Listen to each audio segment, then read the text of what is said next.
Hello guys, Assalamu alaikum. Today we'll be reviewing this. This is the first generation of the Toyota Premio, and this one in specific is the 2006 Premio X 1.8. So to start off, let's just look at the key of the car. So this is the key you get with the car. It's fairly simple. You have the Toyota logo on one side, and on the other side you have the button to lock and unlock the car. There's also an option included for the trunk of the car, but since this isn't the top of the line variant, this doesn't get it. So to start off, let's just look under the hood. So the Toyota Premio came with 3 engine options. There was a 1.5 liter inline 4, there was a 1.8 liter inline 4 which this car has, and there was also a 2 liter inline 4. So this one has a 1.8 liter inline 4.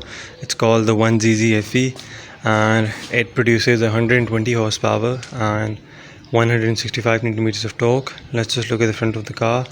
So you get a chrome grille with the car. There's also a very interesting badge in the front. You get fairly simple headlights that are also give a very aggressive look, and they look really nice. Under that you also get fog lamps. And coming to the side of the car,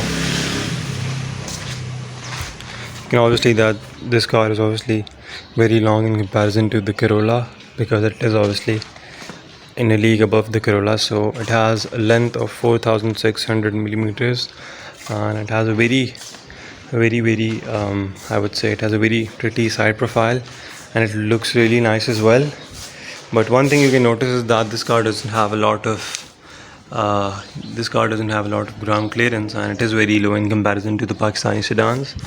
So obviously this has a ground clearance of only 160 millimeters. So if you're obviously driving it in Pakistan, you have to be careful around speed breakers, because there's a chance that you'll scrape the underneath of the car whenever you're near one of those. Let's come to the front of the car. So this car originally came with alloy wheels from the factory, but they have been replaced by the owner, and you get ventilated disc brakes in the front, and they're very effective as well. Obviously all Japanese cars have really good brakes. On the side you can see that you've got chrome accents on the door handles as well. And obviously in the back you used to get disc brakes, but not ventilated disc brakes. And coming to the back of the car, you also have a wiper for the rear screen of the car.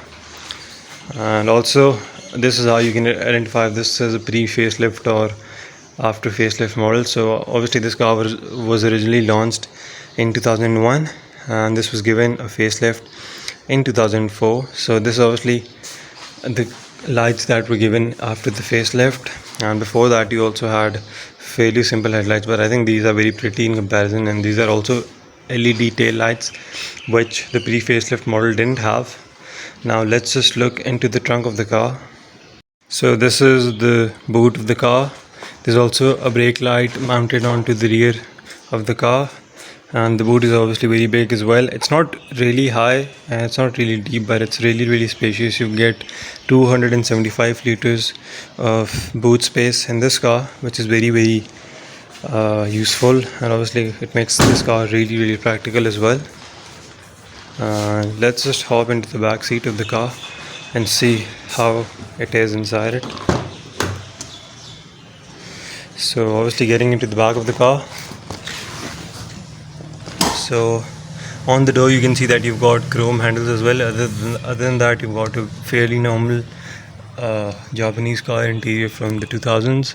You've got grey and black accents on the side rear side door. You've also got speakers onto the back door as well, and the speakers are really good as well. The quality is really nice. And I'm 6'1", and I've got almost a decent amount of headroom. I can almost touch the top of it, but I feel comfortable in the back. And the front seat is pushed all the way back, but I still got enough legroom and my knees aren't hitting the back seat, which obviously is a good thing. And there's also a storage pocket into the back seat. Other than that, you've got an ashtray in the back of the car, and it's also fairly similar on the other side as well. You also get an armrest for the back seat. There are no cup holders though, and the seats are made of fabric as well, and they're very comfortable. I mean, I've been on this car many times, and it is very comfortable on long drives as well. There's a hump in the middle of the car, which obviously can be a bit, I would say, impractical if you're seating 3 passengers, but at the same time this car is very practical. Let's have a look at the front of the car, and you can see that you've got a wooden trim in the interior as well. There's no wooden trim in the back, but you get a lot of it in the front. So let's just hop in the front and talk about the front of the car. So in the front door you can see that you've got silver accents onto the door as well, and then you've got, this is I think a kind of fabric or something onto the front door, and there's also grey and black accents on the car, and also a wooden trim on the front doors and obviously the front of the interior as well. So let's get inside it. Let's look at the door. You've also got speakers in here on the front door as well. This car has a really good sound system coming from the factory. On the door you've got the controls to lock and unlock the car, the controls to obviously control all the power windows as well. On the side of it you get the fog lamp button, you get auto retractable mirrors, you get this to adjust your headlight, and then this is to control the power mirrors. And this is the steering of the car. It is a fairly normal steering, and this is actually very similar to Toyota Allion, and that's because this car and the Allion has the same interior. They were launched at the same time as well, and they come with the same engine options as well, but obviously the Allion was obviously a bit more sporty in comparison to this. So obviously younger buyers were appealed to more to the Allion instead of the Premium. The Premium had a more elegant approach to it. And so let's just come on to this side of the car. There's something written in Japanese that I can't read. You have a digital climate control. Do you have digital climate control? Let's just put it on and see. To start the car, it is fairly simple. You just have to put your key inside and just twist it. And so this is the digital climate control that you get in this car, and you get a single zone climate control, and the AC is really effective in this car. And this has also got a power steering, which obviously is really nice. This also got a very comfortable ride, and you've also got storage space into the front of the car. And it's really well done because you can see how all this looks really nice and really premium. Also got a wooden trim over here, and then this is the transmission. So since this is the 1.8 liter 1GZFE variant, you get a 4-speed automatic. Also with the 1.5 you get a 4-speed automatic, but in the 2 liter variant you obviously get a CVT gearbox, and the same goes for the Allion as well. You've also got the screen in the middle, but that's not original. That didn't come from the fact this is obviously an aftermarket screen. You've got the button for the snow mode as well. So if you're obviously going to the north in your Premio, you can obviously use this. In the middle you also get storage space over here. There's also space for 2 cup holders. Let's just put it back into place.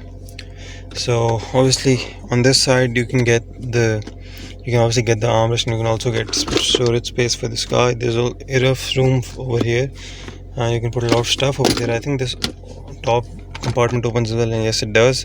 And you can see there's still enough space to put stuff over here. And let's just open the glove box of the car. You can see it has a lot of space. There's a lot of stuff crammed into it because the owner obviously tries to make this car very practical and useful for him. And let's just talk about the rest of the car. Obviously the interior feels really nice. You've got a normal tachometer, you've got the RPM meter, and you've also got the speedometer. Other than that, obviously you've got airbags in this car. I believe you've got 4 airbags, or I think there were 2. And you've also got a really big speaker on that side as well, as you can see. So this car obviously was started production in 2001, and it continued until 2007, until the second generation was obviously launched. But this is obviously a really practical car, and it's really good as well because you've got a 1.8 liter engine, which is obviously very fuel efficient as well if you compare it to Civics and Corolla, even though they're very advanced in comparison to this car. This car obviously has 1.8 liter, and with the AC on, you can obviously get fuel consumption of around 13 kilometers per liter, which obviously is a lot in comparison to Civic. And if the AC is off, you can get around 14-15 in the city. And if you're obviously going on a long route, you can easily get up to 16-17 without the AC off. So obviously this is very fuel economical, and obviously for people who are looking to buy a new car, considering how expensive fuel prices are. I think they should give a look at this, as obviously this isn't really expensive as well. I mean, this will cost you around 3 million Pakistani rupees, which obviously is a lot of money, but this at the same time this is a lot of value for money. You obviously don't get the new features that you'd get in a brand new car, but obviously this car is perfect for you if you're looking for something that is reliable and fuel efficient as well. And I believe this is the perfect car for people who obviously have normal sized families, like around 4 or 5 people, and they're also looking to get a fuel efficient car and a very reliable car. So this is obviously one of them. The only problem that you might have of obviously having a lot of people in this car is that this car doesn't have a lot of ground clearance. So obviously it'll be hard for you to travel in obviously places where the road conditions aren't good, because you can obviously scrape the underneath of this car as well. You've also got a light over here, as you can see, but this doesn't turn on for some reason. You've also got mirrors over here, the visor mirror and sunroof as well. You've also got 2 lights over here, and you've also got this. You also got this visor. I think this light doesn't turn on either.